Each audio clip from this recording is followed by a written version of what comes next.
Assalamualaikum warahmatullahi wabarakatuh. Perkenalkan, nama saya Fianita. Saya anggota tim bantuan medis koronarius Fakultas Kedokteran Universitas Malahayati angkatan 13.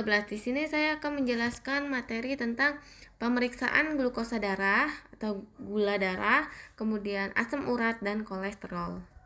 Nah, klasifikasi diabetes mellitus atau tipe diabetes mellitus. Dia dibagi 4, yaitu yang pertama ada diabetes mellitus tipe 1, kemudian diabetes mellitus tipe 2, kemudian ada diabetes mellitus dalam kehamilan atau biasa disebut preeklamsia, kemudian ada diabetes mellitus tipe lain.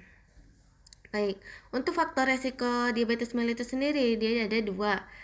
Ada faktor risiko yang tidak dapat dikendalikan, kemudian ada faktor risiko yang dapat dikendalikan. Untuk faktor risiko yang tidak dapat dikendalikan yaitu contohnya seperti riwayat diabetes dalam keluarga atau genetik, kemudian umur, serta jenis kelamin. Nah, untuk faktor risiko yang dapat dikendalikan yaitu contohnya ada kegemukan atau obesitas, kemudian tekanan darah tinggi, kemudian kadar kolesterol, kemudian ada toleransi glukosa terganggu, dan yang terakhir ada kurang gerak. Nah, peran insulin. Nah, peran insulin ini dia tuh sangat berperan dalam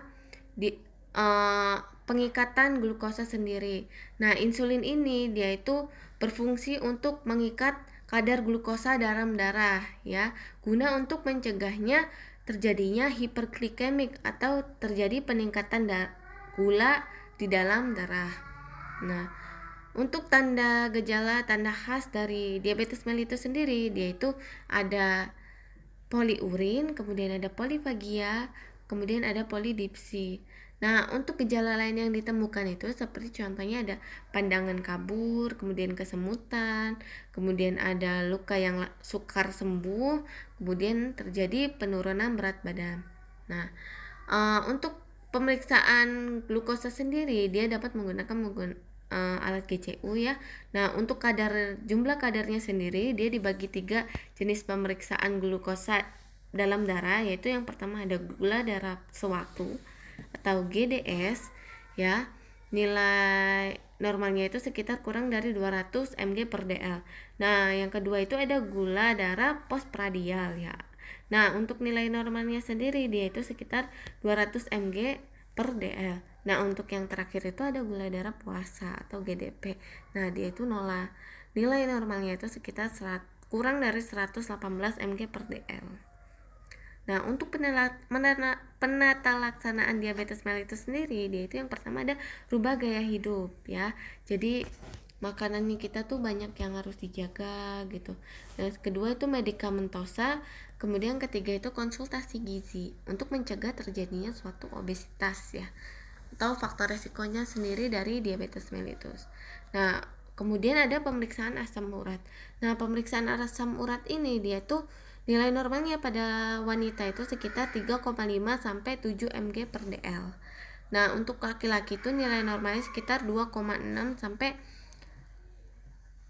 6 mg per dl. Nah, hiperkolesterolemia atau dia ini tingginya kadar kolesterol di dalam darah pada tubuh. Nah, biasanya itu dia penyebabnya itu ada obesitas, kemudian lifestyle, dan juga konsumsi makanan tinggi akan lemak. Nah, untuk pemeriksaan kolesterol sendiri dia dibagi jadi 3 ya. Ada yang kita periksa itu LDL, low density lipoprotein ya. Nah, ini itu jumlahnya itu kadar normalnya itu sekitar kurang dari 100 mg per dl. Nah, yang selanjutnya itu kita pemeriksaan untuk high density lipoprotein. Nah, kadar normalnya itu sekitar 40 mg per dl. Nah, yang ketiga itu ada trigliserida. Nah, untuk trigliserida ini kadar normalnya itu sekitar kurang dari 150 mg per dl. Nah, jadi kolesterol total yaitu nilai normalnya sekitar kurang dari 200 mg per dl. Nah, mungkin itu penjelasan dari saya tentang pemeriksaan gula darah, kemudian asam urat dan kolesterol.